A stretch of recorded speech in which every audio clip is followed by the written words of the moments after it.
What's the darkest thing a family member has ever done to you? My parents chose my gender for me, and now I want to switch back. When I was 5, I noticed them calling me Andrew instead of Amelia. They started dressing me in polo shirts and other boys' clothing, and since I didn't have any siblings, I thought it was normal. In fact, I played along. I let them cut my hair super short and corrected anyone who used she, her pronouns. My parents decorated my bedroom walls with NBA posters and action figures. It was around this time that I learned that getting my parents to love me was infinitely more important than what I wanted. So when I wanted to play with Barbie dolls and have sleepovers with my female friends, I didn't care. I figured eventually those worldly desires could be extracted from my body, and eventually my dream could come true, to be the son my parents always wanted. So even when I started elementary school, I used the boys' bathrooms. I even remember attempting to use the urinal. Naturally, this led to a few questions arising, but I'd always shut them down with authority and tell them, this is just how things are. Or at least as much authority as a 7-year-old can humanly possess, lol. Eventually, I think my teachers actually started believing I was a boy, because the questions faltered. And somehow, I managed to join the boys' football team. I hit myself in secret whenever I heard any girlish giggle or tone come out of my mouth, because the more masculine I became, the more my parents loved me. I remember being in the peak of my boyhood, when literally anyone I interacted with told me I was the best son a parent could ask for. My parents practically treated me like a king. Every day, I'd wake up to a home-cooked breakfast in bed, with homemade strawberry lemonade and a surprise toy that I'd circled in my catalog. It was the best feeling ever. Fast forward to when I turned 15 and got my first period. I genuinely thought I was dying, because no one had ever introduced me to the concept of female puberty before. I frantically ran into my mom's room to tell her what happened,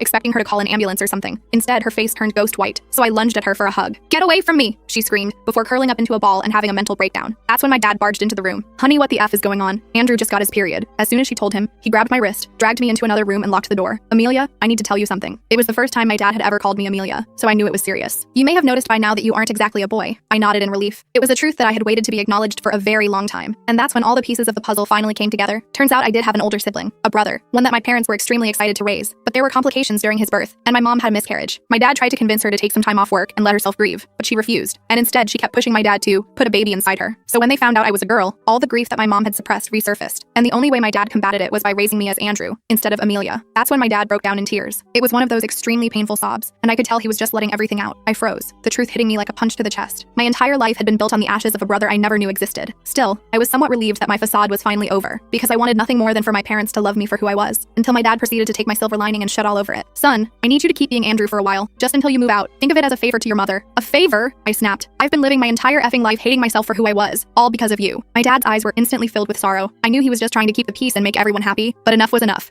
I barged out of the room, and that's when I was faced with my mom. "Andrew, are you okay? How are you feeling?" "I'm not doing this anymore, Mom. This isn't right. I'm sorry for your loss, but I can't keep suffering." She looked like she had just been slapped in the face. I immediately left the house and went on a little shopping spree with the money from my babysitting job. For the first time, I bought exactly what I wanted: dresses, skirts, heels, and I looked damn good too. Unfortunately, my mother disagreed. I tried to be quiet when I got home, but still she heard me. She grabbed the nearest pair of kitchen scissors and started cutting through the dresses. "This is not who you are. I will not allow this." This time, I didn't even feel sad or angry, just scared. Luckily, my dad heard the commotion and immediately came rushing in. While he tried to calm her down, I literally dialed 911, not knowing what else to do. The rest of the full story is on my channel and linked below.